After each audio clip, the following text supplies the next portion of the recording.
I think it's Rockefeller. I need to create an environment of workers, because if everyone's a boss, then that can mess up Correct. things No, essentially. all they're doing is training you to be a number at a company. Businesses don't start or can't start because they don't have enough money. That's the next step in business. You start doing it yourself. You start to hire someone to help you create SOPs and scale. That's the transformation from a hustler to a CEO.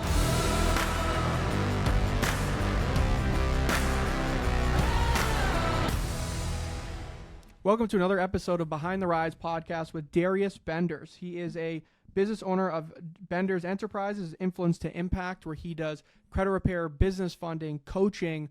An amazing episode. He crushed it with value between funding, credit repair, marketing tips. There's so much value in this episode. It really picks up around minute 20. So listen in. Hope you get a lot of value. All right, everybody, we're back with another episode of Behind the Rise. We got a good friend of ours, Darius Benders, in here, big-time entrepreneur and personal friend. Darius, thank you for being on the show. Thanks for having me, man. Excited to be here. We're really excited about getting into it. We want to get into the details of of your entire journey, everything from where you started, what you're doing now, what the future looks like.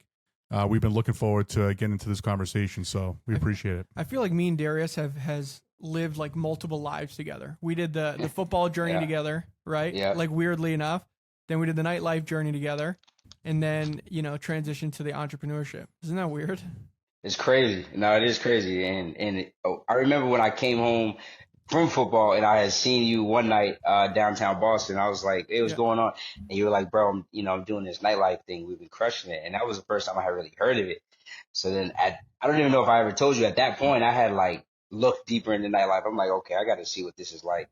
Because I know, success leaves clues. So if you were doing it, I was trying to see how I could get involved with what I could do. So yeah, I feel like I had always kept an eye on what you were doing and making sure that we were doing the right things together and just keeping in touch through Instagram and stuff. I feel like that's so important. And over the years, I think it's over a decade, right? Yeah. Since college. We probably met at probably like 15, because you were over at Reading. I know we had played you all one time, and that's what I heard about you. And it's just, ever since then, bro, just been locked in. Crazy. Anyway. Yeah, so where'd you grow up? So I'm actually from Boston, Mass, specifically Dorchester. I had went to Walpole High, so I don't know if you all Reading. Did you have Metco? You all have Metco out there? Yeah. So I was a Metco student, so I used to bus it out to Walpole. Graduated from there in 2011, and I ended up ended up at University of Maine after transferring a few times. Oh, nice. So you played ball at UMaine? Yep. I started off as a walk-on last year, earned my starting spot over there. My senior year, earned my starting spot at UMaine. Yeah. That's awesome. Yeah, so before we get into it, because I know your story is pretty interesting, what was your childhood like? Like, bring us back to the very beginning. What was your childhood like? What did your parents do? Metco program, that's a whole different thing. Talk to us a little about the very beginning. No, for sure. So I came up, it was me, my mom, and me and my dad, we've always been close, but my parents, they weren't together. And really, bro, growing up, single mom, it was cool. I got to see her, essentially just make it happen by any means. She ended up getting married. I was probably around like 14, probably around like 13, probably around like, 13 years old. So it was cool. I was always the kid who was into sports full year round, baseball, football, basketball, just staying active, staying busy. We had a saying, if you're staying busy, you'll stay out of trouble. So my mom kind of lived by that. So I was always into sports. And growing up, I really wasn't like the most athletic kid. I was actually the kid who was like just decent at sports. But one thing I believe youth sports and sports in general did was it kind of like molds you. You kind of, discipline, work ethic, those things. But when I got into high school, I wanted to take things more serious, specifically within sports, because I feel like with anything in life, if you're kind of average, you're kind of forgotten. And I just kind of was always competitive. I just didn't know what it required as a young kid. But when I got about 15 years old, that's when I was like, okay, I want to be good, or I don't want to do it at all. So throughout high school, bro, I ended up I was working hard, ended up becoming captain at Walpole my senior year in sports, and just was always the kid who was entrepreneurial as well. So I was the kid who you only got one locker in high school, but I had a second locker where I was like selling things. Like I could go to the store and buy some snacks because I knew people wanted snacks during class or whatever. So I'd have it like, hey, bro, pay me an extra couple bucks and this is yours. So I always kind of had that in me. And yeah, that was really it. Coming out of school, I wasn't a good student. So I ended up having to start the JUCO route. I ended up going out to Hudson Valley at upstate New York. Um, didn't have decent grades there. I came back home, went to Massasoit for a semester, and then I ended up going up to West V because University of Maine, who originally told me I could come as a just a walk on, not like a preferred, they had now had their spots filled up, so there wasn't really room for me. And then so I went to West V for a semester, partied, just outside every night. Kind of felt like, okay, I guess this is it. Let me just graduate and see what's on. But it was like the last 3 days of the semester. Like last 13 days of the semester, I remember, and I was just like, it was crazy. I was like lit one night, like I was drinking, and I was just like, damn, I missed football, and I was like, damn, I feel like I just gave up on it. So it was like the next morning, I had just called my mother, and I'm like, hey, I think I want to try to just go up to Maine to see what happens. So then I had literally just reapplied to Maine, and I went up there in that January, and I just went in the office. I remember Coach Demaray and Coach Cos. They're like, what are you doing here? I'm like, I'm here to try out. They're like, all right. So I just ended up walking on, and it was crazy, bro. First spring, coach was like, I remember we had a running back coach. He's like, bro, you might want to just think about being a student because, we got 7 backs on the roster. That's what he said? Wow. That's what he said. Yeah. That hurts. That cuts deep. Cut deep is an understatement. I'm like, damn, I just transferred around the world like 3 times to try to chase this opportunity, and to hear that was crazy. But that summer I stayed up there. Fall time, obviously I wasn't playing that fall. Ended up winning, like, they got practice team player of the year or whatever. But the next year I had come in, and a couple players went down, and then opportunity that just arose. I was like the guy who, show up first to the weight room, last to leave, show up first to the film room, last to leave, just doing what you're supposed to do so that you can even have an opportunity. And the third week of my senior year was when I got my first in-game experience, did what I needed to do, and then the following week ended up getting my first big play time, and then after that started the 4 of the last 6 games. So yeah, that was really like, bro, from 13 years old all the way through college, and then yeah, that's where I was. The couple questions. The Metco program, because obviously we have a mutual friend, Stanley. He was a Metco program where I grew up in Reading. How was that? Because it's a lot. You got to wake up super early. You're going from, if anyone doesn't know kind of where inner city Boston is, to Walpole. That's a huge commute. No, definitely. So what was that like? Yeah. It's about 35. I would say Walpole from Boston, probably about 35 minutes. It is. I used to have to get up. I think I was getting up at like 5 o'clock, and I'm not naturally an early person, so I was there for a while, so I kind of got used to it. But one thing I'm thankful for is Mecco, because I feel like, where I'm from, like, it's like you see one thing and you see the inner city, environments, everything. So growing up, just seeing that, it's like the same people operate the same way. So getting a chance to go to school out in the suburbs and see differences in the way people live, getting to see, shoot, a lot of just nice things, different things. It was good for me because it exposed me to something that I probably would have never been exposed to, even from just having conversations with people from different places. Like where I'm from, a lot of people weren't really doing. I got friends who are grown, 31 years old, and they can't have conversations or talk in certain rooms. So I'm definitely thankful for Mecco. Definitely changed my life and changed my perspective and how I look at things. Yeah, you mentioned something called exposure. That's so important. And when I talked to Stanley, because I never had those type of experiences, but when Stanley and some of my other friends who were from the inner city and they went to the suburbs and they went to school, they were like, we didn't even know this way life even existed. Even For when real. you met, some of our, our parents and how like we operated, and, let's say Stanley would talk to my mother and talk about business and stuff. They were just exposed to things that they just weren't exposed to in their environment. And he says the same thing as you. He's like, I have so much gratitude being exposed to just something new. And the big difference is some people don't get exposed to that until they're in their 20s. Exactly. Sometimes, or even in their 30s. So to be Yep. exposed at a young age, if your environment, you know what I'm saying? Like, that's so important. It Super is. important, dude. Yeah, and that goes to, even when you're as an entrepreneur, like once you're, out of that young age, like even now when you're in business, you expose yourself to people who are at a different level than you. It shows you what's Absolutely. possible, and that's kind of the journey of entrepreneur. It's part of the journey of entrepreneurship in life is that you realize that you can dream bigger, you can do it. Like once you get around someone who's in a better position than you look at them and say, damn, they're just like me, you know? Exactly. There's no difference between him and me. The difference is that he did X, Y, and Z differently, but there's no reason I can't do it too. And that's a big eye-opening thing for a lot of people. It has been for us, and it sounds like you learned that at a young age, but it applies even in business when you get older too. 100%. And then imagine if you're around those people every day. That's why, like, now it's like being in the rooms, like what they call masterminds or conferences or whatever. It's so important just because, like, you can make one relationship and now those are your new friends. And now if I see such and such doing, X amount, or his company's doing this, it's like, okay, we're talking every day. It's only a matter of time before you're there, because that's your norm, that's your environment. So definitely exposure is everything. And the other thing I want to point out to you too, that I feel like I talk about this every episode now, is you said you weren't a good student. That is almost 100% common denominator with every single successful person we've had on this podcast. Is they're like, listen, I was a C and D student. You're looking at a bunch of C and D students here. Like, we were doing the same thing. And I think it's just because entrepreneurs, if they like something, they're dialed in, they'll do good.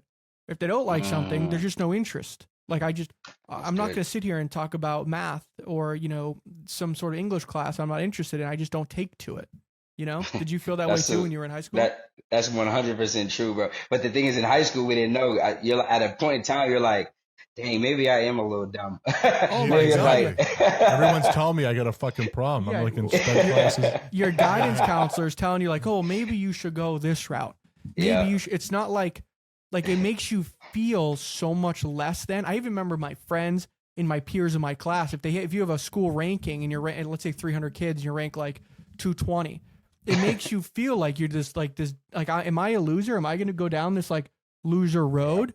Mm-hmm. There's no one in there being like, well, maybe it's entrepreneurship, or maybe. Dude, like, this is a bigger conversation about like the education system in the US, but literally the way it's built, if you look at the history of like when they built the education system and like the curriculum, how it's set up, it was like back in the industrial like revolution. Now, don't quote me. I could be like fucking saying these facts wrong, but basically, from what I understand, is that they created it in a way where it's like they're training people to just be workers at a factory and everything. So like the bell rings and the bell rings and you stop what you're doing, you take a little break, and then you go on to the next thing, and they train you to be like robotic, but all they're doing is training you to be a fucking a number at a company. You're 100% right. I think the dude's name, don't quote me on this, it might be Rockefeller. It's basically just the guy who started. It was Henry Ford. No, dude, it could have been Rockefeller. No, I think it's Rockefeller. Yeah. He's talking about how I need to create an environment of workers, because if everyone's a boss, then that can mess up things. Essentially, you need sheep and lions. Yes. Like, you can't have too many lions in the community. Exactly. So now, and then the ones who like didn't take to that are the ones who end up either being entrepreneurs, or you could be a complete shitbag too if you take the wrong route. True. Yeah. But at that age, when you're in the system, you're next to all the other people who are doing good. But it's a lot of those people that did good in school, that they're just working at a company, they get a good job. There's nothing wrong with that. They have a good life and this and that. Mm-hmm. But a lot of those people who are getting A's in class are like DMing me now saying like, it's fucking awesome, following your journey, all that. I'm like, and they were like, dude, I didn't even think you were going to like survive past 20. Never mind. So at that same point, so when I was in high school, right? I was looked at as the jock, right? The jock always has this athlete dumb persona, like, however, for whatever reason that is, has like this dumb jock persona. So then you get to a point where so many people assume that you're going to be that you almost create that character for yourself. You know what I mean? Like, okay, fuck it. I'm not good at school. I'm not this. I'm just going to play into that, When I went to college, same exact thing. I sucked at school. So I remember I called Angelo one week when it was my freshman year of college. Even in the classroom with football, when I was at Sacred Heart, I was like trying to learn plays, and I was just, defense was so complicated. I wasn't like, and I called Angelo, and Angelo's like, dude, do not buy in to the idea that you cannot absorb information. Like, don't just like accept that that's your character, that's your role. Like, that's not who you are. Now, again, I said that? Yeah. I was a freshman. Fuck yeah. That was profound. That was a good one. Nice. And because he had that same issue. because I remember he was like, when he graduated, he could talk about it. He was not good grades, right? But then fast forward, it's funny because there's girls who thought I was dumb in college and all this stuff because I wasn't getting good grades. Now they'll message me, hey, like, can you give me advice on this? Hey, I'm trying to start this. Hey, I'm trying to buy a house. Like, can you look at this property for me? Blah blah blah blah blah blah. And it's so like it's ironic. It's what it is, Yeah, it's crazy. Crazy how the tables turn. Right. And then I just remember like go ahead. No, continue that thought. I was going to change the subject on something else. No, I was going to say what you were saying. I remember like the guidance counselor thing specifically. My guidance counselor was like my junior year was like, Darius, I don't know, I don't know if you're going to be able to go to college or we're going to have to go to a junior college, and you need to start thinking of plans for what you actually want to do. Because I was the kid that like in middle school, they asked everyone what they want to do. And, I was like, hey, I want to play football and I want to be a businessman. And then they ask you again in like 9th, 10th grade. And if you say that, then they're looking at you like, okay, like, no, what do you really want to do? Like, you want to be a firefighter, you want to be police, you want to be this. And I just never took heed of those things. Like I knew early because my father was an entrepreneur. He is an entrepreneur. My grandfather was an entrepreneur. So I kind of already knew that I wasn't like going to be like a typical 9-to-5er. And again, nothing wrong with people who do that. It's just, I don't know if it's my ADD. I can't really don't want to sit down all day and just work. So I knew early, like it was going to have to be something big or something just in business. So yeah. And that's another thing too. He was exposed with his business, with his dad and his grandfather. That's another big thing. When you're exposed to your nuclear family, like your father or somebody, that kind of opens it up right away. We were lucky with that too with our parents. But something I also want to mention that speaks volumes is being a walk-on at a college and earning a starting spot at some point in the 4-year career. I don't think people realize how difficult that is, because you hear these stories, even like, I'm not sure if Johnny Manziel, even like these huge athletes, they start as walk-ons and they earn their starting spot. People don't realize how hard that is. So just to give perspective to people, when you get a scholarship at a college, because again, I played football, they invested X amount of dollars into those scholarship athletes. They are giving them a priority first. Second is going to be the preferred walk-on. Third is going to be the regular walk-ons. So, and especially as a running back, as a skill position to earn a spot is very, very, very difficult, especially at a Division 1A or 1AA school. And UMaine had a killer program, and they've always been nasty. So to do that, to do a 4 years, to just wait your turn, because essentially that's what you do for the first 3 years. You just kind of eat shit. You're the first one in, last one out. You have to earn, try to do whatever you can at practice to earn the attention of a coach and all this stuff. Like, it is not an easy road. No, there's probably 10,000 times throughout that period that you say, what the fuck am I doing? Like, I want to quit, At least, there's so many opportunities in that period of time. Every time your alarm goes off in the morning to go to like spring ball or double sessions, and it's like, what am I doing? And especially if a coach says something to you, like you mentioned earlier, or or when you think you did good and you didn't get any recognition, or that fucking eats at you alive, and it takes a different type of will and belief in yourself to keep going. That is, you can't teach. It's either you have it or you don't. Yeah, that was a because I had injuries in college, and I probably talked to you about this at some point. And I was a spring ball player the year 1 year. I played a little bit here and there, but unfortunately, just the guy ahead of me was an All-American record breaker in our school's history. So it didn't matter if I played great in practice or if I crushed it during the spring game or if I proved myself. Didn't matter. He was the best. Like, it was very hard to, and I was stuck in that role for my career in it. Yeah, it was unfortunate, but. I just want to bring light to that accomplishment alone. It speaks so much volumes, and anyone who's ever been in the college football system and to understand someone as a walk-on to earn a spot as a starter is an insane accomplishment as it is. Yeah, it is. Let's get into business. I'm like dying to hear about his business, right? So then after that, so you graduated, right? And then what happened? You graduated, you're in the real world, and then now what's your next move? Yes, that first year I come home, bro, I'm like, I tried like literally, I think it was the first year, like 8 different jobs. And I was like, this is not it. Like, I don't know how people do this. I remember one night I was talking to my mother. I'm like, this is what people do forever. She's like, yeah, you better get you a big boy job. I'm like, I literally remember telling myself, I think I'd rather be just a bum than just like, doing it. I was so miserable. My last job, my last real job, if you want to call it, was at a bank. And it was just, I remember I had told the lady, hey, I'm going on vacation or whatever, the branch manager. And she was like, yeah, originally, but then the next day she said that she never said that. So I was like, I already booked my flight and everything. You told me I could, so I'm going. And she was like, if you walk out, don't come back. And I just like made a decision, like I'm leaving this job and I'm never doing another job again. And that's literally that weekend is when I went out and had inquired about the nightlife. So that was my last job. And then yeah, from there I just been full time entrepreneur.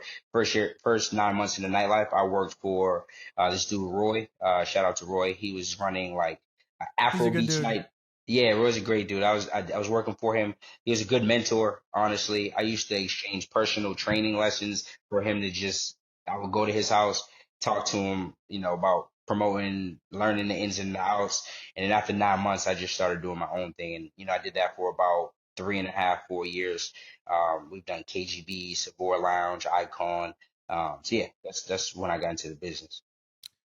And then, because I remember watching this whole thing, right? Because when you were in the scene, I was in the scene too, and I was watching. Mm-hmm. And people, again, when I talked about this in the last episode, is people don't understand the value of nightlife and what it does and the networking it could bring. And it is a business. It's just a business a lot of people don't understand. And it's a business Mm-hmm. that gets a lot of negative light because it's just around, they think it's just like drugs and partying, whatever. But it's really not. It's a business, and it's like everything else. I remember my brothers used to shit on me all the time. Well, I was going to say something about that. So I think it's a great business. I do. He learned a shitload from that, and his network is still to this day Crazy. from Yeah. that time. I mean, it's crazy. The amount of people this kid knows is ridiculous, right? Mm-hmm. And you can't put a value, especially as you get older. You realize how important it's about who you know, not necessarily what you know. Mm-hmm. But my only qualm about it was what I think you really, really learned is number one, networking. Two, you learn how to be a hustler because you're literally hustling all the time, right? You're not necessarily learning to be, I don't think, to be like a CEO, but you learn how to fucking hustle. Like you were a hustler. Like the way I saw you at that time is you were hustling, getting people to clubs every night, like getting shit set up. Like you're fucking hustling, and different than running like an actual, like a company with employees but you learned how to hustle. That was my view of it. And again, I never did it. So I could be wrong. No, I I agree. Networking is the biggest thing you learn. Hustling, yes. One thing I think is so it's like not something we always look at, but leadership. I think when you're getting people to work for you at scale, I think Tino might have had like 2, 3 nights at one time. I had like the most I had at one night was like 2 different nights. And even that, you have to get people to buy into you because you have to get people to realize, okay, you're not here at this location. I know you're the boss, and I'm still going to do what's required and asked of me, and trust that I'm going to make money. Things are going to run smooth. I think the hardest thing to get people to do, especially in something like nightlife, is to say, okay, I'm okay with working for this person because I believe that this person has the ability to effectively lead us. But yeah, those I would definitely say, in the marketing, of course, like leveraging other people, putting together teams, things like that. It's definitely different from like what you said in an actual business. I would say it definitely has differences, but in terms of a great startup business, low overhead, definitely a great first business that I feel tied into. I feel like it's the same or similar, the skill sets, a lot of what I do now. Yeah, because a lot of it's recruiting too. I remember I would recruit a lot of because you gotta find talent, and sometimes the talent, they don't come to you working; they come to you as a client. They're the guys buying the most bottles, or the guys with bringing in the most girls and all this stuff. And then all of a sudden you start you identify that, and then you have to talk to that person and recruit that person. So there is more to it that Angelo. Yeah, no, you're right. You're 100% right. But this is the most important part of the story that I'm interested in, because this is the one part of the story that I don't even know about you, was the transition from that to what you're doing now, which is a huge shift. So tell me a little bit about that. Yeah, it was like we all probably get to that point where we're like, damn, I don't want to be out 3 nights a week anymore, Thursday, Friday, Saturday night. So I remember just one night I was like, and then the thing with nightlife is you don't control your scenario. There's an owner of the actual club, and what I remember seeing, one of the person I had looked into in the nightlife, in the urban market. And I remember seeing his night get snatched away, and he had it a night for like 15 years. So at that point, I'm thinking, okay, if this person who's had a night for 15 years made the owner of this club a lot of money, if he can get the night snatched away, then what the hell am I, right? Who am I? So at that point, my mind started to shift. I like things that I'm in control of, that I just believe in myself to do what's required. Um, so at that point, I said, okay, I need to pivot, right? And then pandemic it came. That was like, I always say, it was the biggest blessing that I didn't know, right? So when pandemic came, obviously nightlife shut down completely. So at that point, I'm like, okay, what am I gonna do? And I remember there was a conference out in here in Georgia. It was called Circle of CEOs. Yeah, Circle of CEOs conference. And that was the first time I had been to like one of those conferences, entrepreneurs and like, trucking, Turo, Airbnb, credit. There's all these different industries. And that was the day I think I was like, oh, like this is possible. I see these people getting money I didn't even really know was like a normal thing. I had seen people just doing things I didn't even know were really possible. So that day, I'm big on networking. So I got in the room. I was just introducing myself to different people. And one particular guy, shout out to my guy Mel, I had met him in the subway line at like the lunch break. And he was just like, well, what do you do? And I'm a nightlife guy. So I just said, well, marketing. Right. That was just what I picked. Mm-hmm. And his was like credit. So I'm like, okay, cool. Like, let's network. So I remember after that day, he was one of the people we would hop on Zoom and we would just exchange value. I was showing him, how we're doing with the nightlife, the marketing, getting people to come to clubs. He was showing me the credit. And what I had realized was like, bro, credit is the thing I really had been looking for because most times businesses don't start or can't start because they don't have enough money. Everyone runs into great ideas, but how many times are people able to execute on it, right?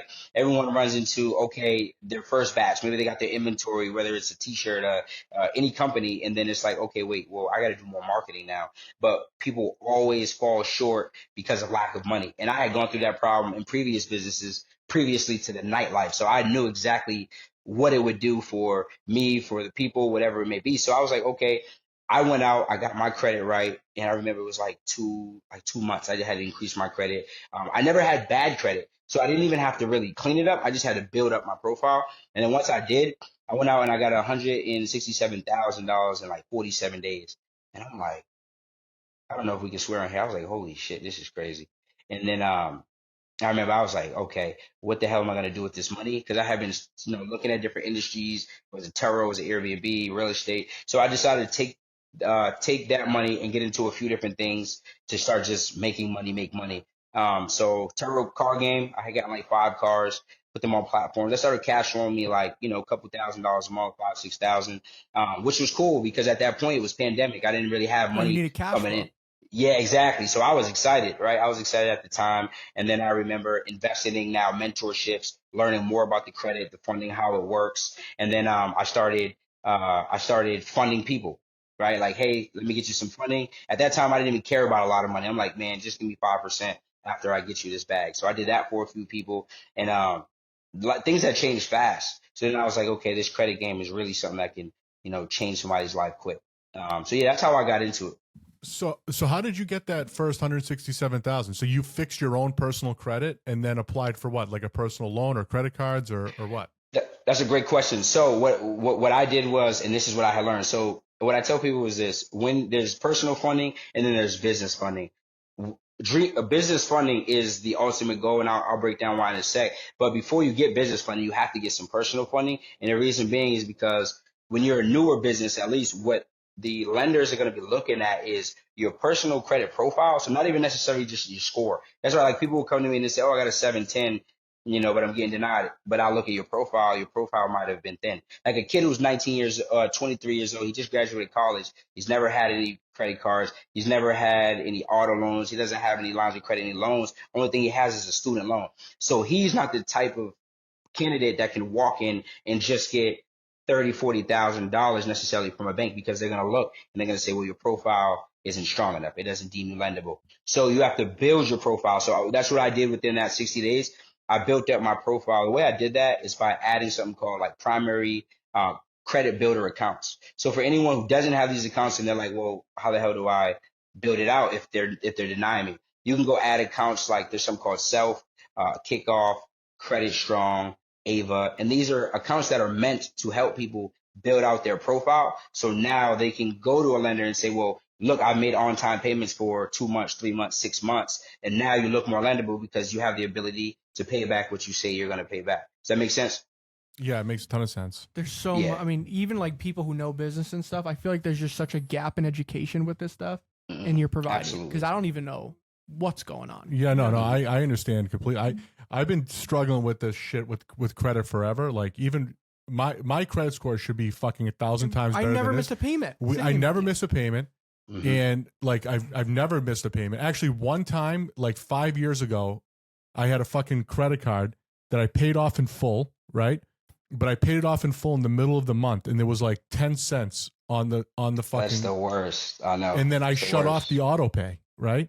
And then months went by, and apparently I missed that 10-cent payment, and it went into not collections, but it showed like multiple late payments. And I finally Yep. figured out what was going on. I got like an alert. I called. I paid off the 10 fucking cents, and that blemish has been showing on my credit for like 5 years. A late payment from literally 5 or 6 years ago, and I think it might have just fallen off.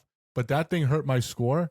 And you know how it shows you like how many like payments you've made like in a row without like being late. Yep. And it showed this one like 5 years ago. This one, and it was 10 cents. It's Dude. a blemish. So, but anyway, but even still, even now, my credit score is like 720, 730. It should be fucking 800. I've never missed, but I think the issue is I have too many things on my name, like on my like too many vehicles, and every time like they pull my credit, it hurts your account. Yeah. And then we have a lot of credit card usage, but we pay off our credit cards, like our business credit cards, because I've co-signed on a lot of them, which I think I want to switch some of the cards over that we don't need. I don't need a co-sign anymore because we have enough length and time in business. But in the beginning, like I had a co-sign on everything, right? So those cards are still in my name. So it could be like $200,000 in credit card debt one day, like depending on what day you look at my credit, And then none. then zero, you know? Yeah. So it depends on the day you pull the credit. So I'm glad you said that. So yeah, a few things. It fucking sucks that like I have a client and she went through the same thing. It was she paid her balance in full. If you pay your balance in full, and then like you said, you shut off auto pay. Literally that one, whether it's 3 cents, 1 cent, $1 million. The thing with the lenders is they literally look at it the same. So like one late payment can drop somebody's score like 150 points. It's wild, and it's annoying because then to remove it or to get it out of there, it could take anywhere from like 3 to 7 months if you're consistently disputing. But a great thing you said was, and I want to touch base on it, is understanding DTI. So when people get like multiple auto loans in their personal name, yeah, that definitely will hurt just because the overall DTI does get out of whack. But as you're paying those down, like as you're paying them down over time, it does help you because now you have a lot of positive accounts that are reporting, which is one thing that the lenders are looking. Now you had mentioned your business credit cards that you were personal guarantoring. Yes.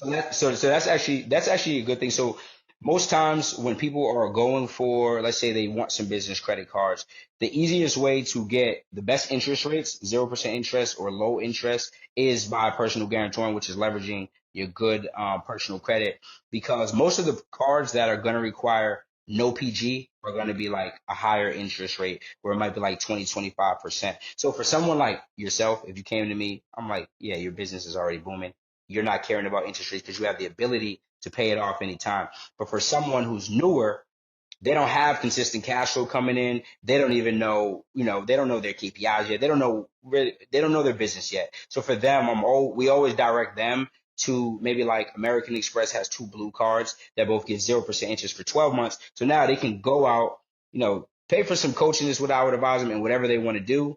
And then they can run the play, put some into marketing. But now they have time before interest starts accruing versus the person who's already kicking. Yeah, they're not worried about interest rates. And a key component for people who may be in the situation that you just said where the utilization might go up and down is you always want to call the credit card company and you want to ask them, what is my statement closing date? Because most people confuse a due date with a closing statement date, right? A due date is the date that most of us, we pay our credit cards down because we think if we pay it down, we're good. But when you find out, you find out your closing statement date, that date, you always want to pay your credit card in full or as much as possible 2 days prior to that date, because that's the date that whatever the balance is on that credit card, that's going to be reported to Experian, TransUnion, and Equifax. So that's a little gem that you can use, and you will see, utilization will stay low. I like that one. Yeah, no, we told what we did, because I kept having this issue, is I told our bookkeeper to pay off the credit card every 2 weeks instead of once a month. So we were like, just go on there and just pay the thing off every 2 weeks. You know, because we don't like paying interest on the credit cards. So we pay them in full. Like you said, we do it just to get the points, and sometimes put some you get some cash flow in, you put it on the credit cards, and you pay it once a month, but we changed it to pay every 2 weeks. But I like that closing statement date. We can switch to that. That's a good nugget. So when you say business funding, right? Like someone got 100, it's just credit card limits. So you got different types of business funding. The preference is going to be credit cards first, or lines of credit. For businesses that are 2 years or more, you can go get business lines of credit. And most of them are going to require 2 years. There are a few, like a Wells Fargo. They have a business line of credit for newer businesses. And essentially the difference between a credit card and line of credit is just like cash. Once they drop the money into your account, you can move it over to your business checking and you can utilize. So if a person's in real estate, I get a lot of real estate investors who are like in our program, and they're like, I need cash. Their business is in 2 years, or even if it's 1 year, we send them to some places they can go get it because they don't want to have to liquidate the cards.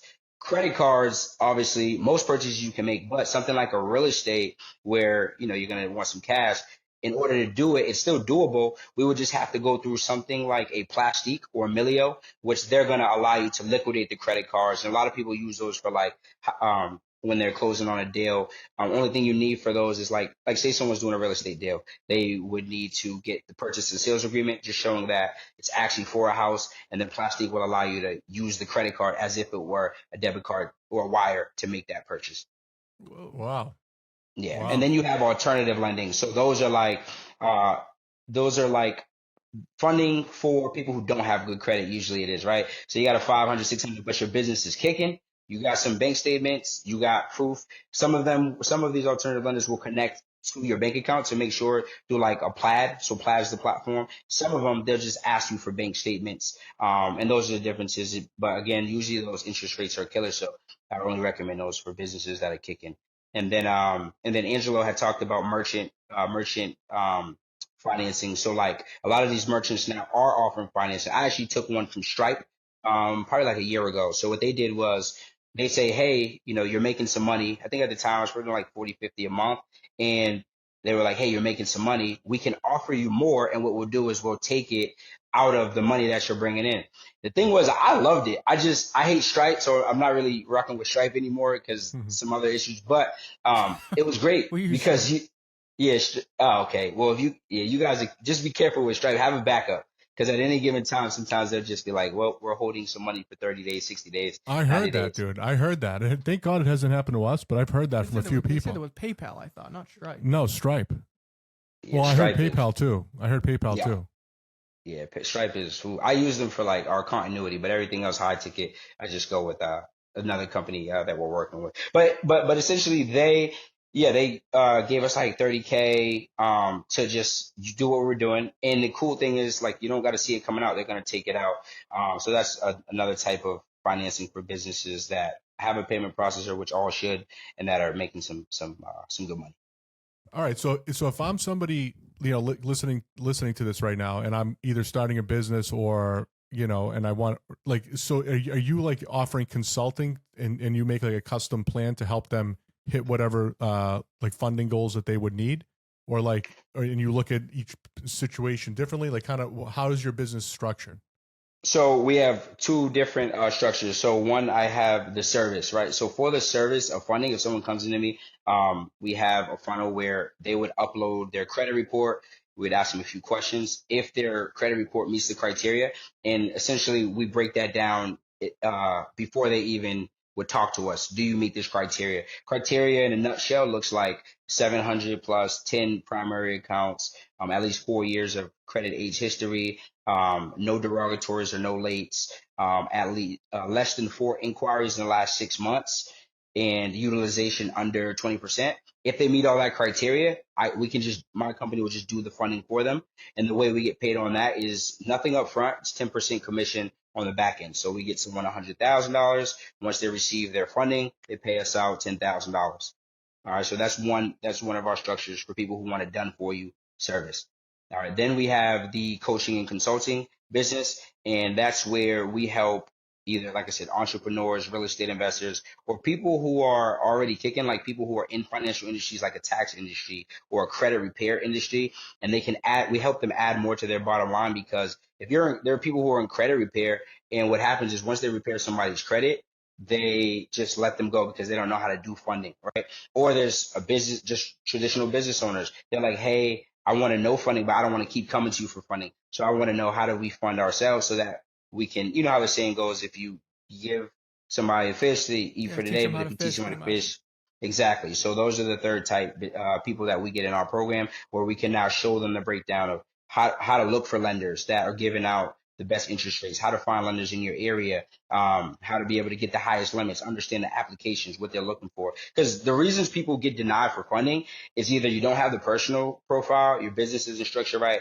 or the third reason is it's the most important, understanding what they're looking for in applications. So for example, if a person's a brand new business owner and we all go in there like, oh, I'm self-employed, I'm a boss. But what we don't know is that's a red flag, right? Because now the lenders are looking at you like, okay, you're jobless. That's what they're saying. It's kind of like we talked about teachers in school. They just don't know that people have the ability to make money. So that's a red flag. Or if you put that you're in a high risk industry on an application, like you say you're in cannabis industry, or you say that you're in the credit repair industry, or even as real estate people, we don't want to let these lenders know that we are in real estate, because these are considered high risk industries and will either get you low amounts of funding or denied.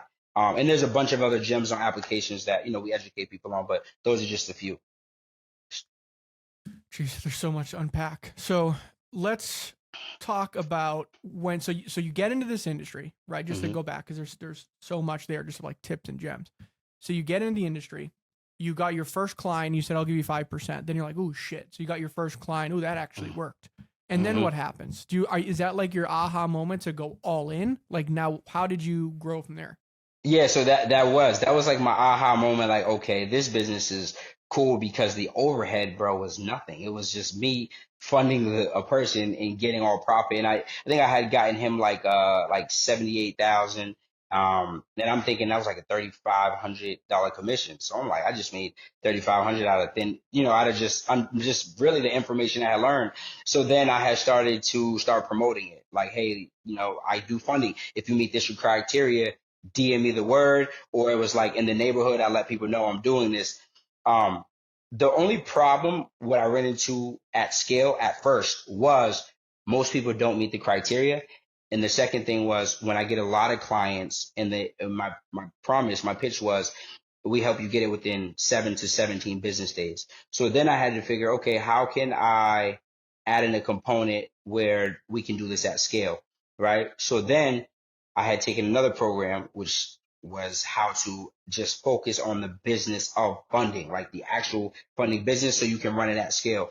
And essentially, just like any business, okay, you have to hire operations. So we hired someone, and we created a process to where we funnel them in through our sales funnel. They meet the criteria. She calls, let them know the process. And then once they know the process, they're on board. We send the contract. And then we have what's called a funding sequence. So the funding sequence, it could be generic or it can be super specific. So like, if you all came to me and you're like, hey, we got this going on. Okay, they live in Massachusetts. We got sites like ibanknet.com. We can type in Massachusetts. We can see all the top lenders in Massachusetts, who has the most bank activity based on assets, deposits, meaning money going in, money coming out. Because usually wherever there's activity, these banks are giving out a lot of money, right? So we would base it based on, okay, let's say Angelo or Tino's profile, they have maybe 4 inquiries on TransUnion, but maybe on Equifax, they don't have any inquiries. Maybe Experian, they got 2. So, okay, cool. We might start with some Experian banks, meaning the lenders that are going to pull from Experian, because that's where we know we can maximize, go get 4 or 5 products, whether it's a credit card or a line of credit from there. And then we can go into Equifax, and then we can go into TransUnion last. Now, that's how we can maximize the amount of funding based on your profile. So we always want to maximize. So most lenders pull from one bureau, right? So like, for example, American Express, 9 times out of 10, they're going to pull from Experian only, right? We know a Truist Bank, they're going to pull from like an Equifax. So when we understand strategy of what banks are pulling from, it's super easy to go funding, because then we can just apply on your behalf from these different lenders. And now we don't have to worry about stacking up inquiries on just one bureau, to now we're going to start getting those denials. Does that make sense? Yeah. So it Okay. sounds like I'm going back to what you said in the beginning. So it sounds like you started, you were getting a couple people like, oh, this is great. Then you started scaling a little bit, and you're like, oh fuck, I'm not sure if I can meet that 7 to 17 business days. Let's create some SOPs, let's create some service, and let's hire somebody so I can get removed out from doing it and help scale the business, and the operations of the business is going to be more on a higher in these SOPs that were created. You're talking about funnels, which is majorly important. So that's huge. That's the next step in business, right? Like you're doing, it's like almost like a tale as old as time. You start doing it yourself, then you start to hire someone to help you, then you start to create SOPs and scale. Yeah, that's the transformation from a hustler to a CEO. Like you're running it like a business now. Now your job is bringing people into the funnel. Right.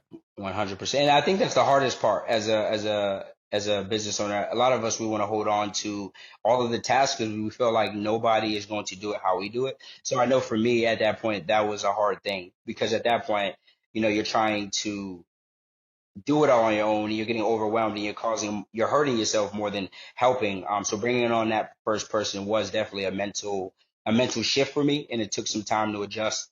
But like you said, it's definitely the transition from hustler to now, business owner. Yeah, because now I feel like the steps of your growth and the steps of your scale is you have the systems, you have the SOPs, you have the people in place, you have the product knowledge. Now it's how do we market this thing and get as much reach as possible? How do we throw as much gas on the fire as possible? And I saw that you were on a podcast with Gillies, right? Is that his name? Yeah, so we were on $1 Million. We went on a big podcast run, but yeah, specifically it's called $1 Million Worth of Game with Gilly and Wallow. Yeah, they run that podcast. Yeah. And how'd that go? Like, how'd that even come about? Because I know that's a pretty big deal. Yeah, definitely. So I got I'm in like a couple of different masterminds. In one of the mastermind groups I'm in, a couple of people had went on it, and they were killing it. They had talked about it. It brings a lot of traffic. It's Barstool. They're partnered with Barstool, so the traffic on that is crazy.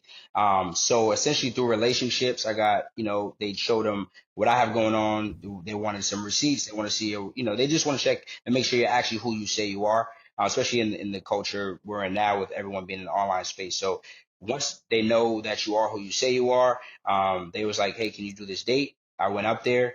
And yeah, we just gave a lot of value on that podcast, and it definitely brought a lot of traffic to our business. And one thing about like getting on podcasts and platforms like this is these are evergreen, right? I'm sure you guys put it on YouTube. YouTube is evergreen. So I run a weekly class, and then we also have a BSL funnel where we always ask, hey, where did you find out about us at, or how'd you hear about us?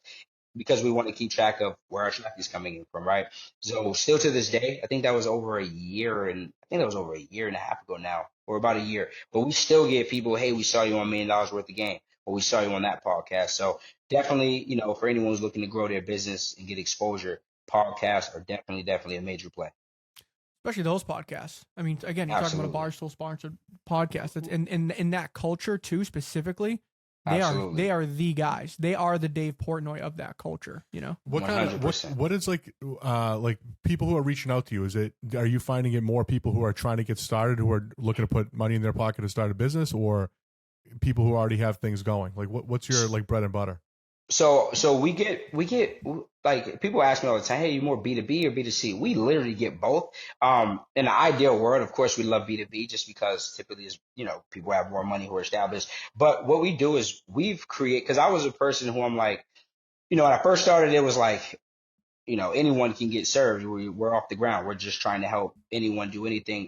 The direction we want to head to though is we're we're focused now on a continuity. So we have like a membership, and at that level, what I want to do is be able to help the people so that they can ascend up to either higher programs with us or just ascend to a place where now they have a foundation. They learn how to get in the 700s. They learn how to get their first $10 to $20,000 in funding and teaching them the basics of business, right? And then we have our high ticket stuff where that's more like, oh, okay, advanced stuff. This is how we, get busy online. This is how you attract more clients. We also have I have a digital product offer where I help like coaches, consultants scale they have to be starting at least 5K a month. But we help them get to 50,000. So those are the two places where we're at. So we have one for people, $50 a month. Just come in, get this value. We're going to help you get to that next level. And then one for a higher tier, people who are already kicking and already established. And with the people who are already kicking, right, who have $5,000 a month, getting them to 50, are you teaching them tools, or like what exactly are the steps you're taking to help them get there? Yeah, absolutely. So those are usually coaches, consultants, or content creators that really are looking to monetize, build their personal brand. So we teach you, first off, is like, the time we're in, content is king, right? Like there's people out here who they might not even be that great at what they do, but they might put out some great content and they're growing online. There's people who maybe they're just decent at business, but because they create good content, they're kicking. And there's people who are really good at business and they add the content piece, the personal branding piece, and it takes them to a new level. So that's step one, teaching them how to create content to attract your ideal actual audience, teaching them how to create irresistible offers, because, there's some offers you hear and you're like, oh, okay, I'll think about it. Then there's some offers you hear and you're like, oh no, I need that. Right. So that's really the second piece. And then the sales part. So I teach two different ways of selling. We have selling one to many, because selling one to many is typically the easiest way to sell a product or service at scale, because you can leverage the crowd. I teach you how to give value so people know that you're actually good at what you say you're good at, because most people we're taught to hold back information. And if you hold back if you give all the information away, why would people buy? But I take the opposite approach. Like I get people with my DMs every day. They're like, hey bro, I just ran the play you say on this post and I got approved or my credit score went up 60 points. So I'm a true proponent is if you lead with value, you'll always be overpaid.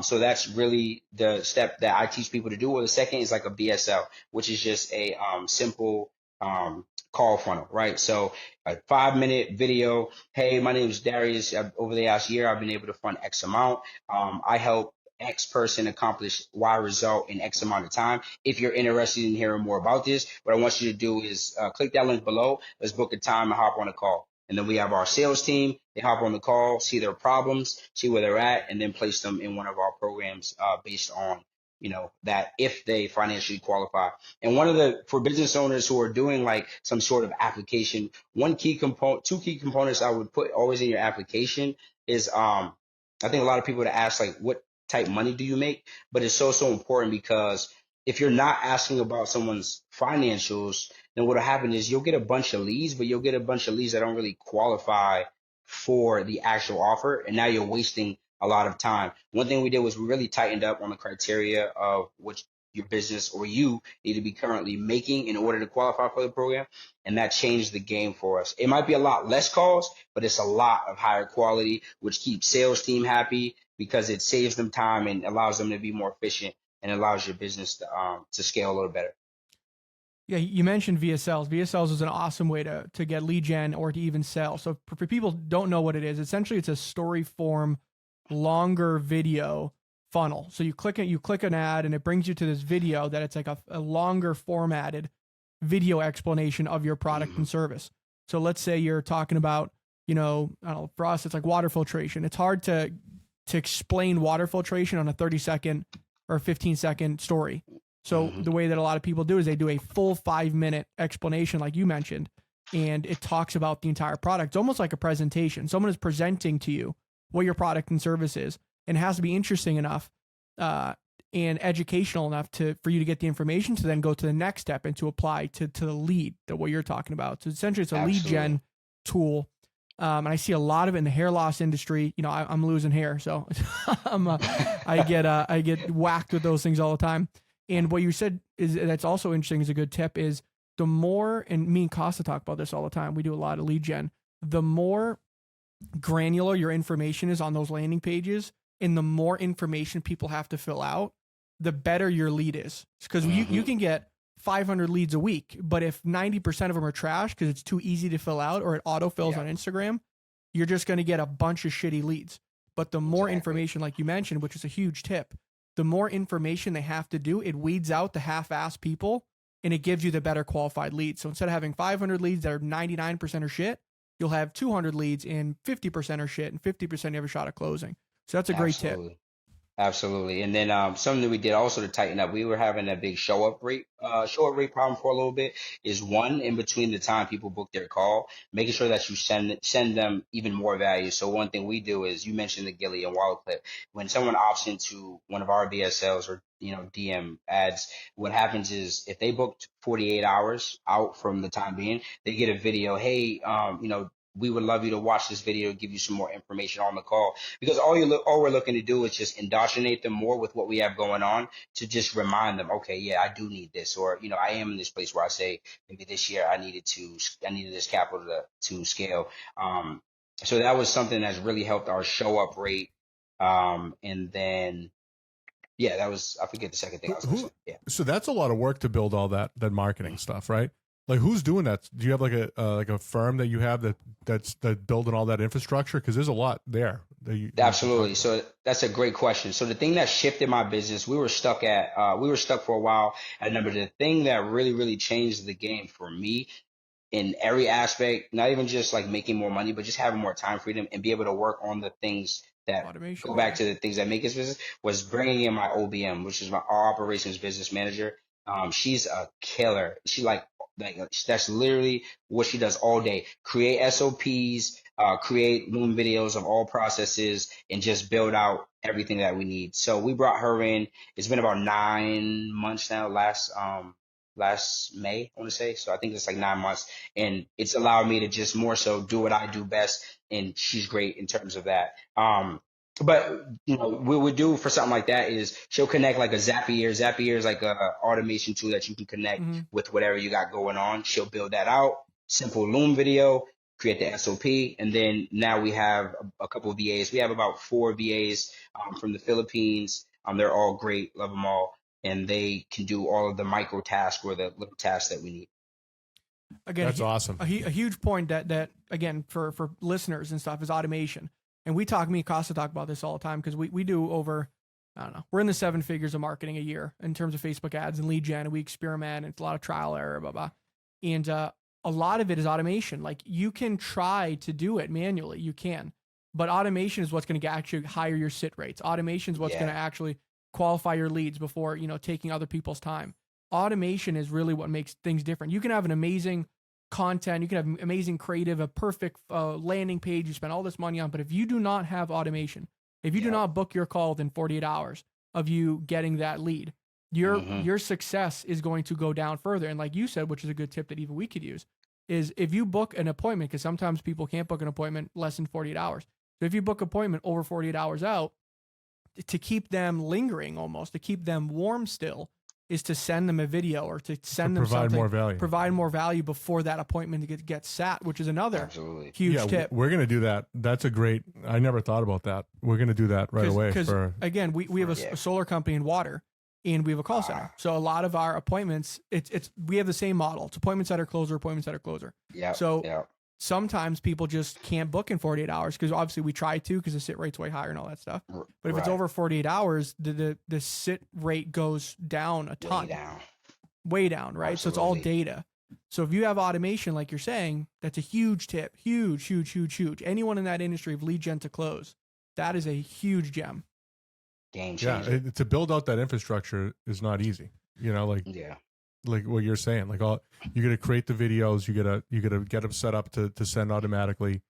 Like that's a lot to do. Like, even to create those VSLs, those landing pages, those funnels, there's a lot going on there. Yeah. You running Facebook ads and everything? Oh, yeah. So we run Facebook ads. Our spend varies. I allocate a budget for like testing new things, and then we have a budget for our bread and butter. So right now, like weekly webinars is kind of our thing. So we might spend anywhere from 5,000 to 15,000 a week, depending on if we're kicking, or if it's a phase where we're like, okay, we're also focusing on something else. And then, like I said, we have tests between DM ads, VSL ads, more direct too. And the reason being is because some people don't want to sit on like an hour webinar, right? Like a business owner like you all, I wouldn't probably get you all to sit on hour, spend an hour with me. It's just too busy. But you might want to book a call and just know exactly what I have to offer, which is kind of how I got introduced to like VSLs and DM ads, because at first I was just all in on the webinar.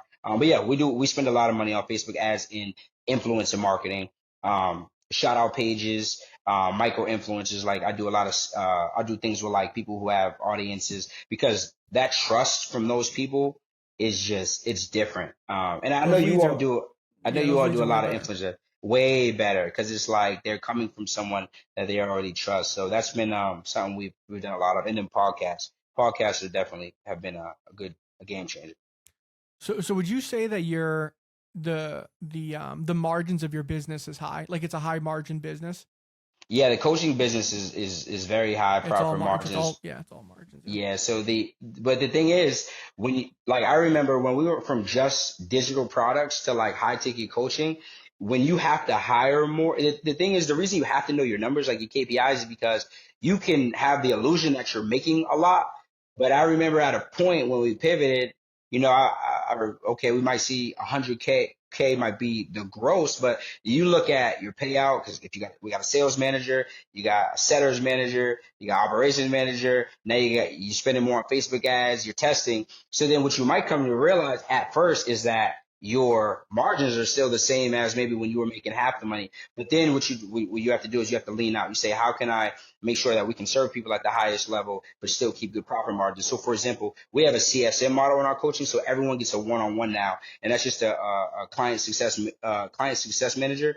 And her job is more like accountability, checking in, because then what we see is now dropout rates are lower, because now everyone's getting touched more by just a person. People just want great customer service, or when they have questions, I can't do everyone's question one-on-one, right? We do have group calls with me, but throughout that process, they need to have someone who can walk them through and make sure that they're staying accountable, because most people, it's not the information that's not the reason they're successful. It's because they don't have the accountability. So adding that, it costs more, but it actually makes us more. The customer retention's better, the customer ascension's better, and then we get more. We send surveys out every month just to see how we can be better, or what are we not doing great at, so we can make sure that we can add more value. So I was just finding that balance between, you do need to add more to your business, but the profit margins are still pretty good. Wow. It's impressive stuff, dude. So if you're looking to get into the credit and funding business, it's like, that's the guy. I mean, here's the guy. That's the guy. If you're looking to start a business, and talk about, if you join his program, you are pretty much guaranteed to be successful. You have, his team is holding your hand throughout the process, telling you all the things about, what to do, what not to do, how to get it set up, how to qualify leads for. I mean, you're talking about what a gift, Another thing I want to mention is that I'm majorly impressed with, that so many business owners that I know miss, is the obsession of service and quality and value. Because a lot of people, I got the sale and they drop out. But it seems like you've really elevated yourself to say, you know what, like, how can I give the most value? That's what everyone's question should be. Every business owner should ask the same thing. How can I give more value? How can I give more value? Dude, he gave us a ton of value. I'm like, right after this filming, we're going to sit down and meet and talk about some of the shit that we need to implement, in our businesses based on what we learned here from you today. I mean, it's a ton of value. Because think about it, to hire a customer success manager, you're saying, okay, I'm going to eat less margin, but I care about LTV. I care about retention. And again, Absolutely. A lot of people miss that. They're too much on the CAC. They're too much on, I need to acquire this customer, but not enough on retention. And when you can balance the both, that's when you have a very healthy business. That's when you get reputation. That's how you get everything else. And it seems like you just picked up on that. And just to remind you, he's only been doing this since the pandemic. Yeah. So you're talking in a very, very short period. You've had a lot of great success with a very high margin business. Something I also do want to mention is a high margin business is so important because you can spend and experiment more than the smaller margin business. Yeah. When you're in a smaller margin business, it's very tough to learn and scale and do all this stuff because your margins are so fucking razor thin that you can't afford to even test. You can't afford to go negative But in a business like yours, I mean, correct me if I'm wrong, but you can spend a little bit more, test a little bit more. Well, he has a budget for testing, he said. He has like an allocated budget for testing. Right. So you can almost say, okay, I know for sure I'm going to burn X amount of dollars a month, but it's going to be for the greater good, for the data to learn how we can perfect R&D. our crafts, for R&D. Again, a lot of businesses don't have that luxury. Well, I mean, you gotta build it in. Like, for sure. We do testing, but I could tell you right now, we don't have like an allocated budget for it. Like we need. That's a great point. Is doing. You got to work it into your budget. It's crucial for growth because you have to always be testing. Oh, that's why I like that idea of having a budget for it. Absolutely. Costa just wants to correct Angelo because Angelo's not really part of our marketing because we have like I don't know we have like 6. Guru. No, he's bullshit. No, he's the marketing. He's the marketing like run with his gut and thinks like he's got's right even though he doesn't know what's going on. But we just to clarify, with our 7 or 8 companies, we have like an in-house marketing team, and Costa just wants to clarify we do have a testing. Costa's like, hold on, correction. Yeah, well, you brought up a buzzword earlier, webinar. So I've been up everybody's ass about we got to do more. We got to start doing webinars. But dude, he's in coaching and stuff. But listen, we're gonna talk about this right now. We're gonna let whatever Darius says about this particular thing is what we're gonna go with. Ready? This is the first time we've ever done this. This is the tiebreaker. Okay? This is the first time we've ever done this. Let's do it. Let's do it. All right. So whatever he says, we're gonna do. Okay. So I think that webinars are something that we can implement in our businesses, but our businesses are more service-based businesses. Like we have our food, water, for example. Okay, so we have. I think that they're good for 2 of our companies. One, Nutre, which is we're trying to help people lose weight, eat better, and be healthier. So that I think we can use webinars for that for people 100. to learn on how they can eat better and blah blah blah. Especially if you're diabetic, this and that. To join the program there, and then also with solar and water filtration systems. So people a lot on solar is that they don't know. A lot of it's trust. They think it's a scam. They think it's bullshit. But having a webinar where you can explain really how the things work and how people can save and how it's a good investment, and then also water filtration systems for your home, what it does, the damage that it does to your house, the damage that it does to your health, having hard water, having water with arsenic in it, all that stuff, and explain the benefits. Then from there, they can, if they're interested, fill out a lead form, and then we go. So I think that webinars could be good for our businesses. However, Costa in the peanut gallery over here, the head of marketing, thinks that it's more good for coaching businesses. You didn't and ask stuff like that. You just biasly. I gave my case, and now we'll let him fucking decide. But the way the case works is you're supposed to give an unbiased. That wasn't biased. No, that was biased. Anyway, Darius, give your 2 cents. 100% webinars can only add, like, you got to think, okay, let's say you don't want to do them live every week. You guys do the first couple live, and then you can have an automated webinar. But anything where you can have before and after, you can show that you guys have helped people save with solar or with the water, whatever it may be. Webinars is a no-brainer. It's just selling one to many. And now, like you said, you're giving them the information or the statistics. People like women lie, men lie, numbers don't. So if you can show someone the statistics, this is what it's doing, it's undeniable. And then you tell them where it's going in the future. And at the end, you have them, it's a higher ticket, I'm assuming. So with that being said, instead of them, paying on the webinar, the only difference would be you would be having them book a call. But now the likelihood of them showing up for that call is much higher because you've given them all this free game and you've shown them the numbers, which numbers are undeniable. So I think 100% for that business, a webinar should be great. And then even for Nutre, webinars are going to be great. One thing you could all think about doing is like pairing it with like a fitness person and maybe doing like you can even do like a 2 or 3 day like virtual event where he's working them out or she's working them out and you all are talking about how the workout without the food isn't shit,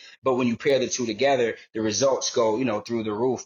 So definitely it will be good for that business as well. Webinars, people think they're more so for coaching businesses, but they're not. Like Russell Brunson says, bro, it doesn't matter if it's a physical product, a digital product, a service, webinar, selling one to many is always so much power in it. As long as, you're showing them a transformation. So I think adding that to your business would definitely be an added value. I would say at least test it, but I definitely think so. It's hard to, it's like a webinar gives you the opportunity to really state your case of like what this thing is doing, what the true benefit is. Cause I know in any of our businesses, it's just a matter of people giving us the time of day to listen to it. If they can hear it and really understand it, it's a fucking no-brainer. It's not like we're trying to sell shit to people. It's good stuff, you know? Yeah. So all that, and because that you all got the opportunity. Yeah, no, I was gonna say because you all have such a good product, it's like you said, it's a no-brainer. And then for you all, like the play that changed the game is you all got so many testimonials. At least for Nutre, I know, because I see what you guys do. You guys have so many testimonials that you could, all you like have, like we do something called a student interview, which crushed it in terms of helping our closing rate is literally asking those people, hey, when did you start Nutre? Hey, how long have you been on Nutre? And how much have you lost? Or what have your numbers been like? Because when people see that, like coming from us as the person who's selling the offer is one thing, but when it's third party proof, like they hear someone saying how it changed their life, it in terms of closing rate, it's like apples to oranges. So I definitely think webinar with a live event of some sort would definitely help you all crush it. All right. So basically, the vote is in. Costin never said it was bad, I think. He just, anyway, I don't want to go down that road. So, but anyway, all right, good. Just for the record, it's recorded now. So yeah, that's it. we're going on an hour 10. And Angela asked the question because this is a great conversation. There's so much fucking value in this. Oh my God, dude, you learned about marketing here. You learned about how credit repair, how to get money when you don't have money, how to, how to get funding when you're starting a business, how to get potential funding when you're in business and you don't, and how to deal with your credit. Tons of stuff here. And if you want to get into the credit business, Darius is your guy. There's no question about it. But so we always end every episode with, one question that if you were able to give a piece of advice, anything that you've learned from somebody else or something that you have learned, just throughout your journey that you can pass off to the listeners, what is like the one best piece of advice that you can share? One best piece of advice, if I could, the one thing I would say is,